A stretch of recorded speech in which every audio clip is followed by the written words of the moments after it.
মহাদেবের আরাধনার পবিত্র দিন শ্রাবণ মাসের প্রথম সোমবার, আর সেই শুভক্ষণে ইতিহাসের পথে আর এক ধাপ এগিয়ে গেল মুর্শিদাবাদে বনেয়া হলদিয়া ফারাক্কা রাজ্য সড়ক সংলগ্ন দেউল প্রাঙ্গণে ধর্মীয় আচার, বৈদিক মন্ত্রোচ্চারণ এবং ভক্তদের জয়ধ্বনিতে শুরু হলো বহু প্রতীক্ষিত শিব মন্দির নির্মাণের শুভ সূচনা।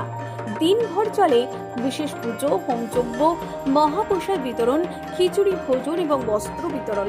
সকাল থেকে দেউল প্রাঙ্গণে ভিড় জমান হাজারো ভক্ত। হর হর মহাদেব ধ্বনিতে মুখর হয়ে ওঠে গোটা এলাকা। মন্দির কমিটির দাবি, এই স্থানে নির্মিত হবে একটি দৃষ্টিনন্দন ও বিশালাকার শিব মন্দির। পাশাপাশি স্থাপন করা হবে মহাদেবের এক বিশাল মূর্তি, যা ভবিষ্যতে এলাকার অন্যতম ধর্মীয় আকর্ষণ হয়ে উঠবে।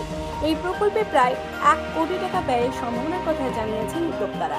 এই মহৎ উদ্যোগে সহায়তার হাত বাড়িয়েছে সমাজসেবী শর্মিলা ভর ও তার পরিবার। স্থানীয় গ্রামবাসী, মন্দির কমিটি এবং দাতা পরিবারের সম্মিলিত প্রচেষ্টায় বাস্তবায়িত হতে চলেছে বহু বছরের স্বপ্ন। উদ্যোক্তাদের মতে এটি শুধুমাত্র একটি মন্দির নির্মাণের প্রকল্প নয়, এটি এলাকার ধর্মীয় বিশ্বাস, সাংস্কৃতিক ঐতিহ্য এবং সামাজিক ঐক্যের এক নতুন প্রতীক। নির্মাণ কাজ সম্পূর্ণ হলে দূর দূরান্ত থেকে ভক্ত ও পর্যটকদের আগমনে দেউল অঞ্চল নতুন ধর্মীয় পর্যটন কেন্দ্র হিসেবে আত্মপ্রকাশ করবে বলেই আশাবাদী উদ্যোক্তারা।